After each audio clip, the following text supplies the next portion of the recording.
शिवरात्रि क्यों मनाई जाती है? वैसे तो देखो, हर त्योहार का एक आध्यात्मिक रहस्य होता है, लेकिन आपने देखा होगा साल में एक बार ही शिवरात्रि का त्योहार आता है और साल में 2 बार नवरात्रि आते हैं। तो शिवरात्रि और नवरात्रि दोनों में रात्रि शब्द लगता है और तीसरी शब्द लगता है श्री कृष्ण जन्माष्टमी, उसको भी श्री कृष्ण रात्रि बोलते हैं ना। 3 आती है इसमें बातें। तो शिव कौन है, परमात्मा कौन है? कोई कहते राम परमात्मा, कोई कहते कृष्ण परमात्मा, कोई कहते परमात्मा और कोई अल्लाह है। परमात्मा एक ही है, वो है परमात्मा, सुप्रीम सोल, जिसको हम परमात्मा शिव कहते हैं। उसको निराकार भी कहते हैं। उसको निराकार क्यों कहते हैं? क्योंकि उनका नर जैसे आकार नहीं है, इस भेंट में वो निराकार है। और परमात्मा को स्वयं भू भी कहते हैं, स्वयं भूमि पर आने वाले, उनको लाने वाले। कोई माँ बाप हमारे तरह निमित्त नहीं बनते हैं। इस भेंट में परमात्मा को स्वयं भू भी कहते हैं। आपने देखा होगा हम सबका जो नाम है वो संज्ञावाचक नाम है। जैसा हमारा नाम है वैसे हमारा काम नहीं है। किसी का नाम शांति है तो क्या उसके मन में शांति है? नहीं। किसी का नाम लक्ष्मी है, लेकिन आपने देखा होगा क्या मांगती? भीख मांगती है। लेकिन परमात्मा का नाम जो है वो संज्ञावाचक नहीं, गुणवाचक नाम है। हमारा नाम संज्ञावाचक है। परमात्मा का गुणवाचक नाम क्यों कहा? क्योंकि जैसा उनका नाम वैसा ही उनका काम है।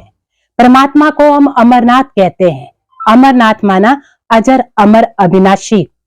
परमात्मा को हम सोमनाथ कहते हैं। सोमनाथ माना सोमरस पिलाने वाला, ज्ञानामृत पिलाने वाला।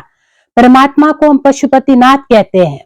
क्यों कहते हैं? क्योंकि आज इंसान की बुद्धि पशुओं से भी बदतर हो चुकी है और पारस बुद्धि बनाने का कार्य जो है वो परमात्मा आकर के करते हैं। और परमात्मा को ही हम देखेंगे रामेश्वर कहते हैं। राम जी के जो ईश्वर है वो भी परमात्मा है। वो कौन है? वो है निराकार परम पिता शिव परमात्मा। उनका अपना नाम शिव है। शिव का अर्थ होता है कल्याणकारी। और परमात्मा परम धाम के निवासी हैं।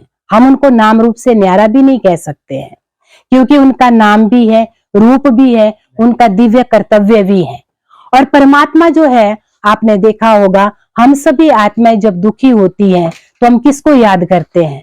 परमात्मा को याद करते हैं ना, परमात्मा को याद करते हैं ना। अपने माँ बाप होकर के भी उस परम आत्मा को याद करते हैं। क्यों? क्योंकि परमात्मा हम आत्माओं का अविनाशी पिता है। अविनाशी पिता होने के कारण परमात्मा हम सब आत्माओं को कहते हैं कि इस समय तुम सब आत्माएं 5 विकार के पिंजड़े में जकड़ी हुई हो। काम, क्रोध, लोभ, मोह, अहंकार। और इन 5 विकारों से मुक्ति दिलाने के लिए परमात्मा को स्वयं धरती पर अवतरित होना पड़ता है। और परमात्मा के ही अंतिम वाक्य है कि मुझे धरती पर आए हुए 88 ईयर्स हो चुके हैं, अब मैं जाने वाला हूं। इससे पहले तो आंखें खोल लो, कहीं ऐसा ना हो कि परमात्मा चला जाए और हम आत्माएं जो है उनकी प्राप्तियों से वंचित रह जाएं और लास्ट में कहें कि हे भगवान आप आए और हमने आपको पहचाना ही नहीं, हे भगवान आपकी लीला परम अपार। तो उस समय फिर आप कुछ नहीं कर पाएंगे। इसलिए परमात्मा कहते सच्ची शिवरात्रि मनानी है तो अपने आप अंदर से प्रतिज्ञा करो कि आज के बाद हम किसी को भी कड़वा वचन नहीं बोलेंगे। आज के बाद संकल्प करो, हम व्रत भी रखेंगे तो किसका रखेंगे? शुद्ध संकल्पों का, पवित्रता का व्रत रखेंगे।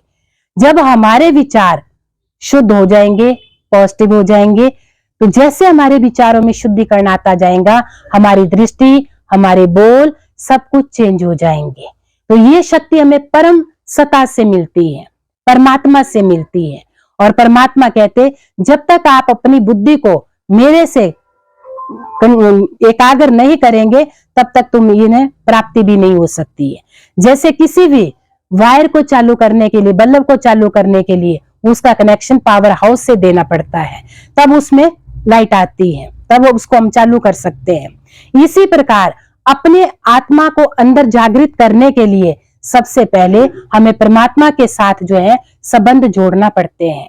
और जब तक हम परमात्मा के साथ संबंध नहीं जोड़ेंगे तब तक हम आत्माओं के अंदर वो लाइट नहीं आ सकती है। आप जितनी मर्जी पोथी पढ़े, जितनी मर्जी आप सब कुछ करें, कुछ नहीं हो सकता। होगा तभी जब अपने अंदर हम दृढ़ता लाएंगे, दृढ़ संकल्प करेंगे कि आज के बाद हम आत्माओं को जागृत, अपनी आत्मा को जागृत करके अन्य आत्माओं को भी जागृत करने की ये सेवा करेंगे, दूसरों को भी परमात्मा संदेश देंगे। तो हमारा यही मेन मकसद है कि हम पूरे विश्व में सभी आत्माएं जितने भी हैं, ये सब हम आत्मा रूप में भाई भाई हैं और ये विश्व हमारा एक परिवार है। विश्व परिवार होने के नाते हम सबकी ये रिस्पॉन्सिबिलिटी है कि हम अन्य आत्माओं को भी जागृत करें और अन्य आत्माओं को भी उनको नशे से मुक्त करें। आज कितनी आत्माएं, कोई शिवरात्रि पर आकर लेती, कोई धतूरा लेती, कोई कुछ लेते हैं, सिर्फ किसके नाम पर? शिव के नाम पर। भगवान ने तो ये कभी कहा ही नहीं कि आप अकब खाओ या अकब चढ़ाओ या धतूरा पियो या भांग पियो, ये कुछ भी नहीं कहा। तो ये सब बुराइयां हैं। आप वो फूल है जो कोई भी देवताओं के आगे आप रखो तो वो स्वीकार नहीं करता है। अक का फूल सिर्फ परमात्मा ही स्वीकार करते हैं। क्यों? क्योंकि अक एक जहरीला पौधा भी है और इस नजर से देखें तो अक एक बहुत बड़ा क्या दवाई भी है। तो परमात्मा कहते हैं हर ये जो सृष्टि है मेरी एक बगिया है और इसमें भी किस्म किस्म के फूल है। अक भी है, गुलाब भी है, रात की रानी भी है, चमेली भी है, हर प्रकार के वैरायटी फूल है। लेकिन वैरायटी फूलों में से परमात्मा चुन चुन के एक गुलदस्ता तैयार कर रहा है जिसको हम कहते हैं दिव्य गुणों का गुलदस्ता। वही दिव्य गुणों का गुलदस्ता आने वाली भविष्य दैवी दुनिया स्थापन करेगा जिसमें हम सब जो है उनके साथ सहयोगी हैं। तो ये कार्य जो है विश्व परिवर्तन का कार्य जो है ये परमात्मा का है।